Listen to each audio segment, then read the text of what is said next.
Oh, we love that. Guys, what a stupid mistake that was. We gotta go all the way back to and play 4 more holes. Welcome back, my fellow Frelfers, on this beautiful December morning. We're at Buffalo Ridge Park in Phoenix, Arizona. There is 28 holes here. That is a very high number of holes for a course, but we're gonna play the league layout of 18, play whatever the league guys play. I'm sure that they probably pick some of the best holes, so we'll see. I did bring the drone out with me today, but unfortunately we're in a restricted zone because we're too close to an airport, so no drone footage today. Hole 1's a 330-foot par 3. I'm gonna take the eagle, throw it out on a little hyzer here, try to get it close.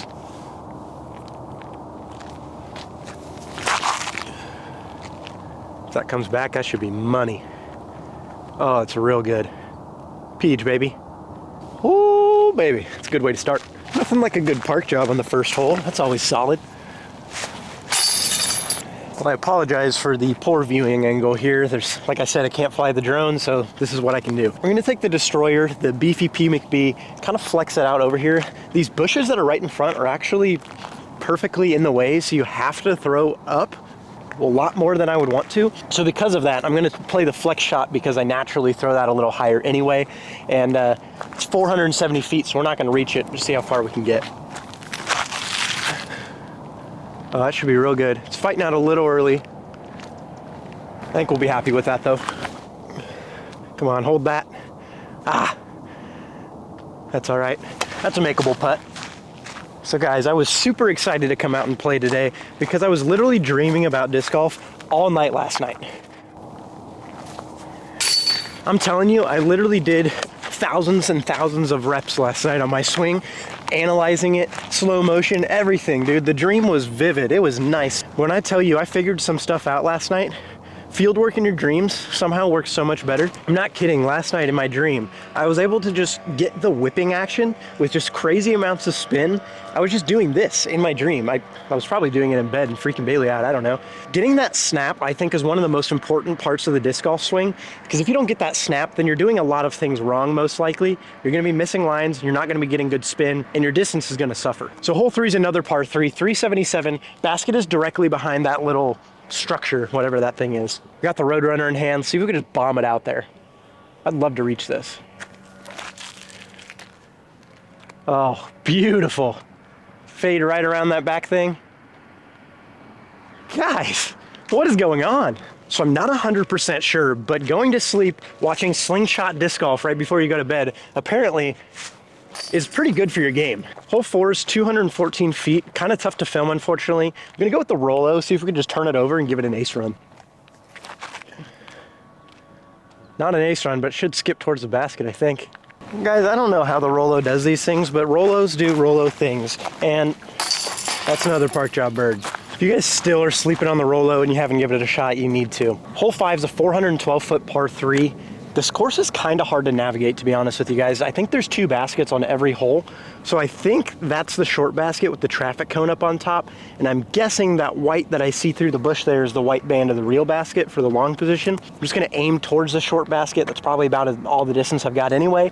And we'll go from there. I was gonna keep the distance drivers in the bag all day today, but with how well I'm throwing, I just wanna see how this DD3 flies. Probably shouldn't have got greedy and started throwing the distance drivers when we're just now feeling good with the control drivers, but regardless, we got some good distance. The positive of these desert courses is that they're wide open, so missing your line doesn't really hurt too bad. Like I said, this course is kind of tough to navigate. So the one basket is right here. The one that we're actually supposed to go to, according to UDisc, is that one right there. I thought it was something way back there. I don't know what I was seeing, but regardless, we're not as far as I thought. So we're almost pin high here. We just went way right because we absolutely shanked that. As long as we can park it close here with this forehand, make for a tap in par, I'll be happy. Go in. Oh, quite a bit deep actually. That came out pretty clean. I'm still looking for that disc to replace the zone, just a slightly thinner disc that I can forehand a little bit easier. The zone just doesn't come out clean for me a lot of the times. It's just a little bit too deep for me. So I'm on the hunt for a zone-like disc, overstable approach disc that is a little bit thinner and easy to forehand. So if you guys got any recommendations, drop them down in the comments below. We did leave ourselves with just a bit of a tester here, but what is this, the 5th hole, and this is the first time we're actually putting. I haven't touched my putters yet today, so can't complain about that. Let's just make sure we drop this. Beautiful. Gotta say, my biggest gripe about desert courses is that they absolutely beat the crap out of your discs. So like I said, we are playing the league layout. So this hole, our hole 6 is hole A. Looks like all of the holes so far, the baskets with the white bands are the long positions. We're gonna go to the white basket that I can see. There is a short one there, hoping that's the right one. It says 400 feet, looks about 400 feet, maybe longer, I don't know. I'm gonna go with the Valkyrie here. Turn, baby. We didn't get enough turn out of that like I hoped, but we did get pretty close. Ow, this thing is, holy cow. This whole thing is just a giant spike ball, so I'm gonna take a tiny bit of casual relief just right over here because there's no sense in getting ourselves hurt over there. Throw just a simple little hyzer, got maybe 70 feet or so. See if we can get it in. No, it's not gonna go in, but it's gonna be parked. So we did take another par on that last one, but we do have a par 4, 570 foot here, but completely blind. I have no idea where the basket is, so we're just gonna go over the tops of these trees. Hopefully we can get it close enough that our approach shot gets us in a birdie range. Got the Valkyrie in hand. Gosh, I just want a little bit more turn out of that. That is piped, it'll be great, but not quite the flight that I'm looking for with that disc. Hopefully you guys can see this. I freaking love hummingbirds. Little tiny guy just hanging out right up on top here. Well, we did make it to edge of circle with that Valkyrie shot of the short basket. The long position is just on the other side of these trees here. You may be able to see the traffic cone sitting on top of the basket. Got about 250 or so. I'm gonna take the hex, throw it on some hyzer, and let it just glide over there. It's pretty nose up. I don't know if it's gonna get there. We're pretty close. I think we're within the circle at least, but that was not perfectly executed. We are well within the circle, so we do have a pretty good look at birdie here. Let's see if we can get another one on the card. Oh yes. So despite the Phoenix area not having the best selection of courses, I'm trying to bring you guys some different courses to watch, so you're not just watching the same one all the time. But I'm curious, drop a comment down below what the favorite course that you've seen me play is. I'm really just curious on which one's the most aesthetically pleasing as a viewer. So our 8th hole here is about a 260 foot par 3, quite a bit of elevation change here, so probably playing a little, maybe 20 extra feet or so. I'm gonna take the hex, see if we can pump it out there on a nice little hyzer, give it a run at the chains. Oh, we love that. We love that. Fade, fade. Oh, Peach. Guys, I don't know what it is about these hexes, but I'm so glad that I switched because I'm already just absolutely in love with them. I love throwing them, and I think that's why it's such a good disc, because any disc that you just love to hold, you love to throw, is bound to be a good disc in your bag. Our 9th hole is another tough one to film. You might be able to see that traffic cone on the really elevated basket. That's the short one, and then directly behind that's the long position. We're gonna take the Valkyrie again, see if we can actually get the S-curve flight that we're going for. It would fit this hole pretty well.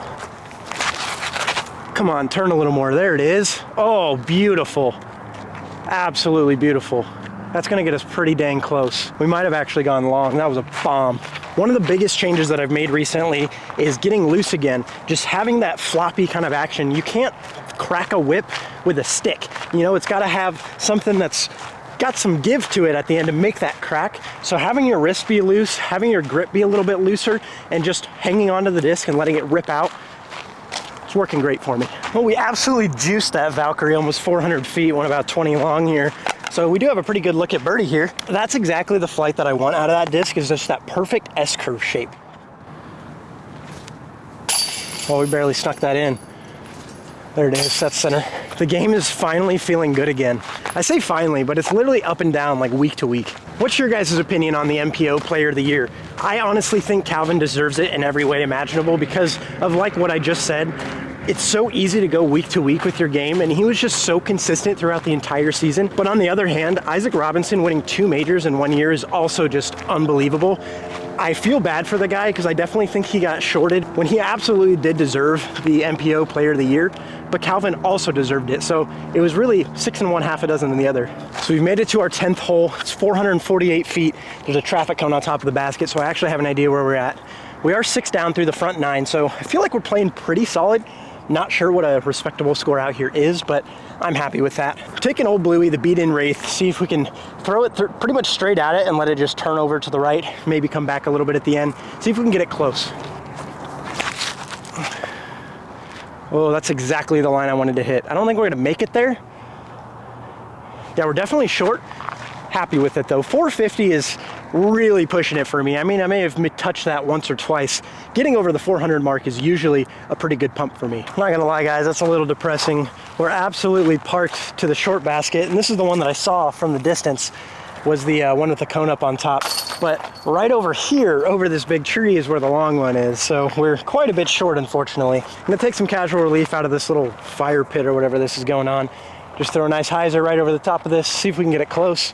Distance control is gonna be pretty tough, just being that I can't actually see the basket. Whenever I have blind shots, I tend to leave them short, so I'm gonna try to give this a little extra and make sure we get it there. Oh, that should be really good.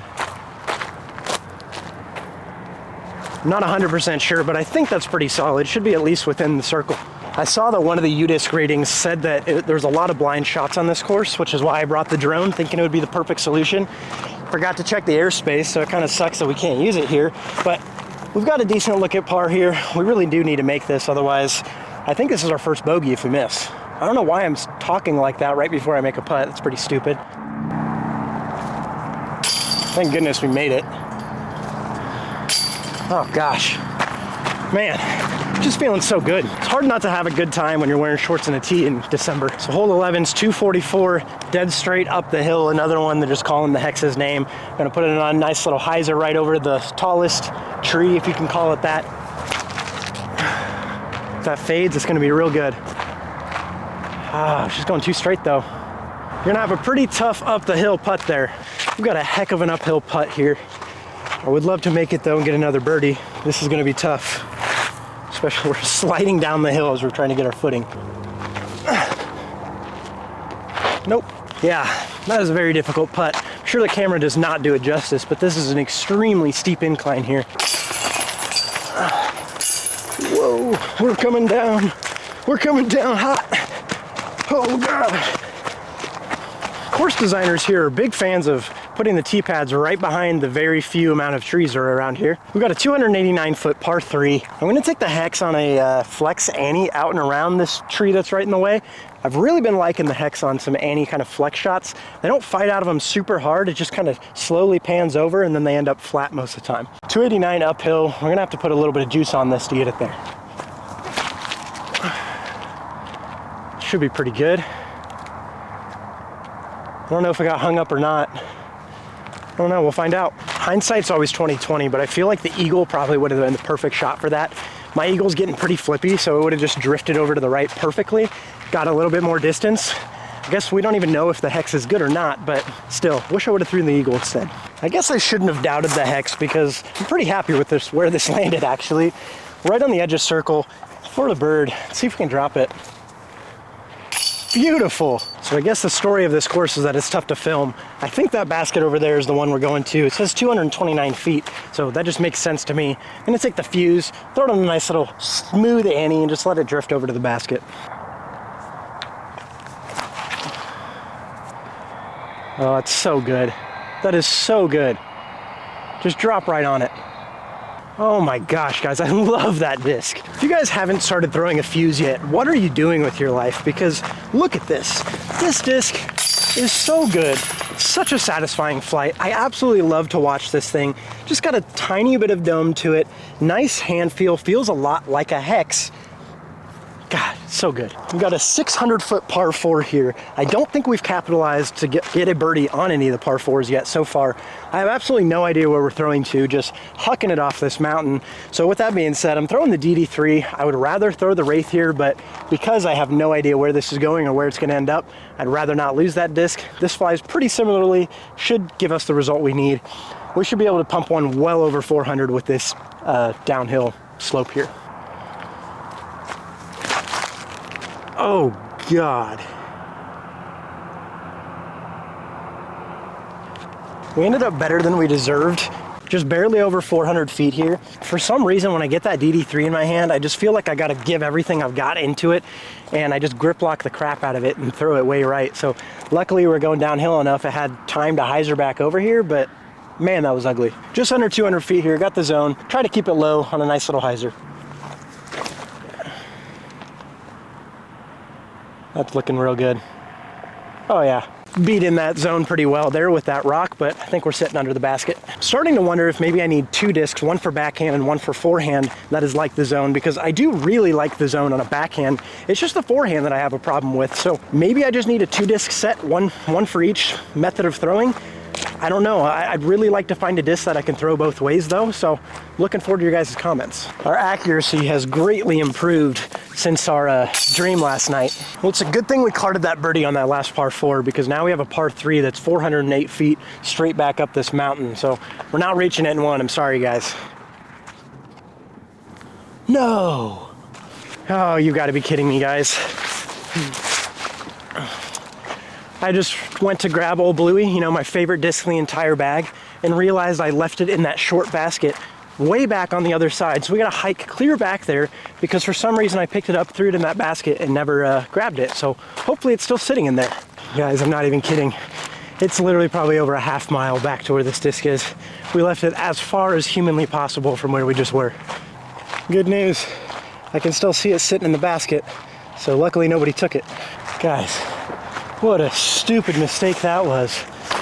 And to think I would have realized a lot earlier on that big 600-foot downhill hole that's the one I wanted to throw, but I was too scared to. I didn't realize it wasn't even there.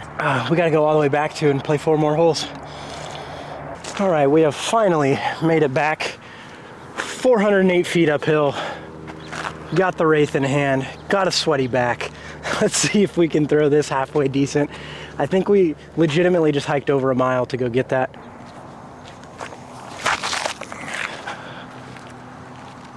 Man, that is so far up that hill. I feel like this is playing like 550. Or I'm just exhausted from our 1 mile hike to go get that stupid disc. This course is already enough of a hike just playing it as is. I did not need to add an extra mile just going to get that disc. The things we do for pieces of plastic, round little circles that we're in love with. Well, this hill just must be kind of deceptive, because we're not as far out as we thought. I thought I was going to be like 200 out, but we're not too bad. We've got a nice little approach. We should be able to make a par. Whoa, I'm glad I hit that tree, because we accidentally launched that hex way too far. All of these green trees are actually covered in spikes, so we're going to give ourselves a little bit of casual relief here, just so we don't impale ourselves. Just a touch, just right here. Okay, maybe a little bit more. I don't really feel like getting stabbed, and I don't want to take a knee on these rocks either. Oh, and I didn't even realize how close we were. This is silly.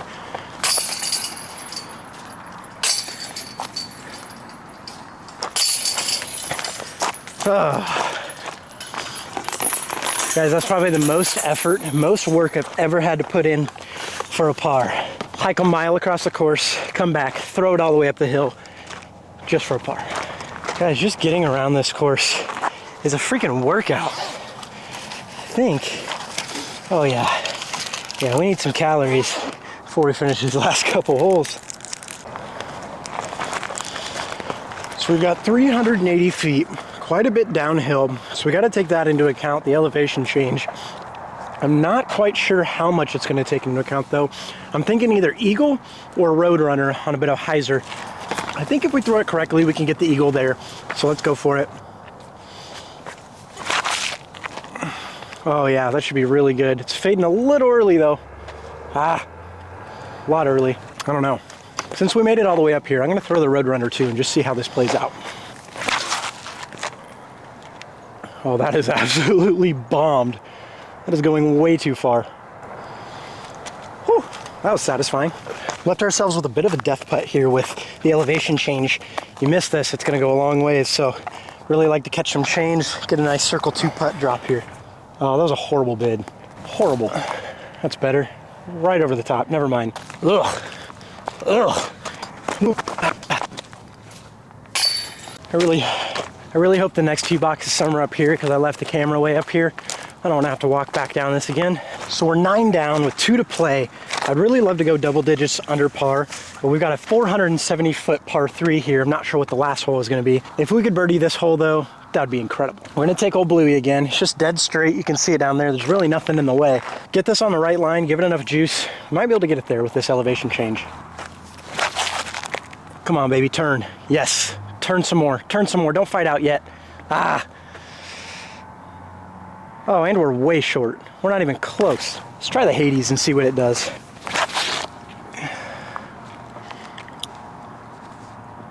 A lot more turn out of that. Ooh, big skip. Like the end result of that a little bit better, I think. I think just powering down a lot and focusing more on the snap and hitting my lines is actually giving me more distance because it's a lot cleaner form. I often just get caught up in trying to throw as far as I can and as hard as I can. And I need to remember that there's old guys that can throw further than me and they're not moving near as quickly as me. Slow is smooth, smooth is far. Keep just trying to pound that into my head. Guys, there's this quail. Look at this. They're just running around all over the place down here. There's another one. Look at that. Oh, they're all over the place. Guys, there's like 20 quail around right here. I had no idea there was that big of a quail population out here. The more you know. Well guys, I really like where this Hades ended up, right on the edge of circle 1. Unfortunately, we got to backtrack a little ways to get back to the Wraith. Yeah, that Hades position was actually a pretty birdieable spot. This is a long bid. Honestly, not high expectations for making this, so I'm hoping that the last hole we've got a birdie opportunity to go 10 down. Or we could just cash this really long one. That'd be sweet too. Well, good layup. Well, the 18th hole is exactly the kind of hole that we needed to be able to get our chance of going 10 down, but there is no tee pad.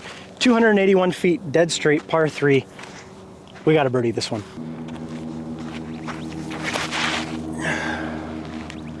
That should be money.